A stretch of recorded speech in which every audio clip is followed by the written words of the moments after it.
What's up, you guys? It's Mel. Welcome back to my channel. If you're new here, hi.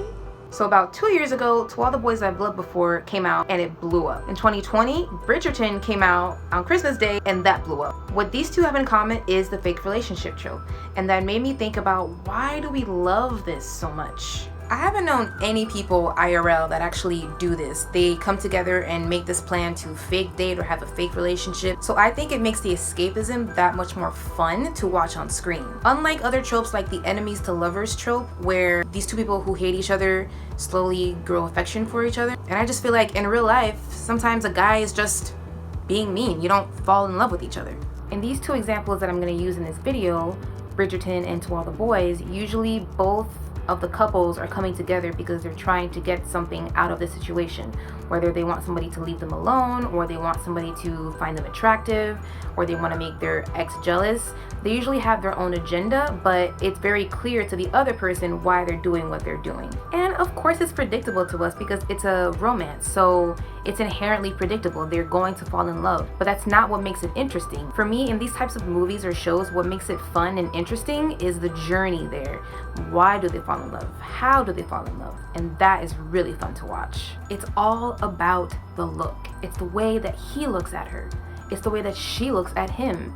And that all comes with the right casting. Casting is so important in romantic comedies or romantic dramas because you need that chemistry. And I think if you don't cast the right people, then you don't have the right chemistry, then the whole movie just won't work, because you need that look.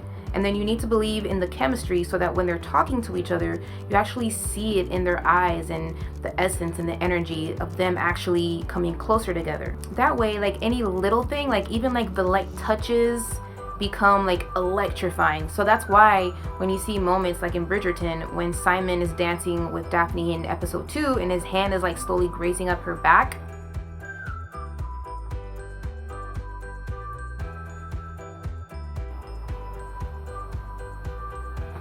me and a bunch of other people died.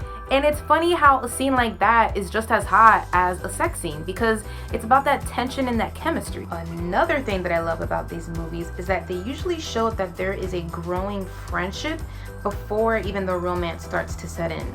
And I think this is such an important way to show how a relationship probably should be, because you want to be able to talk to this person, you want them to listen to you, you want them to be understanding, and you want to be able to enjoy their company and have fun together before you even start thinking about being in a boyfriend, girlfriend, wife, husband relationship. And there's nothing I love more than when they show a vulnerable side to them. Now, that doesn't mean just getting deep, because a vulnerable scene could just be a character talking about their broken childhood, and that's good too, because then you could see the other person react, listening and being understanding of that, like in To All the Boys. But then you also have moments where the vulnerability is in the humor, like in Bridgerton when Simon and Daphne are at that parrot ball and they're kind of making fun of people and just talking shit and having fun together. That is also intimate because they're taking the moment to really enjoy each other's company and they're laughing at the same thing, so they have the sort of same funny sense of humor, and that intimacy is what is amazing to watch. Debating and when the characters start falling in love is the other fun part about watching these movies. There's nothing like when you watch this movie and your friends have seen it and then you guys come together fangirling over it, and now you get to talk about, wait, so when do you think he started to fall for her? When do you think she fell for him? I think it was in this moment. No, girl, it was in this moment. This happened when I was watching Bridgerton. I think that Simon started burning for Daphne in episode 2 when he is touching her back and she's explaining to him, yeah, yo, like, look, this is my life, this is serious, I need to find a husband and I will not have this ruse go wrong. Like, he was impressed with her assertiveness and knowing exactly what she wants out of life. That's when he started to realize that he fell for her. And later in that scene, Lady Danbury asks him, what's wrong? And he's like, he's just staring at her dancing with the other guys. And then he stutters and he says, nothing at all. In that moment, he knew he was in deep trouble because now he loves this girl. On the other hand, I know somebody who watched the show and she thinks it started in the art gallery scene when they're talking about the painting and their hands are coming closer and closer together, and then they touch hands and then they break away. That was the moment for them. So it's always fun to rewatch. I think that's why people rewatch these things. and debating it is super fun. If you guys are a fan of the fake relationship trope, please let me know in the comments what is your favorite thing about it, or if you have other favorite tropes, let me know in the comments.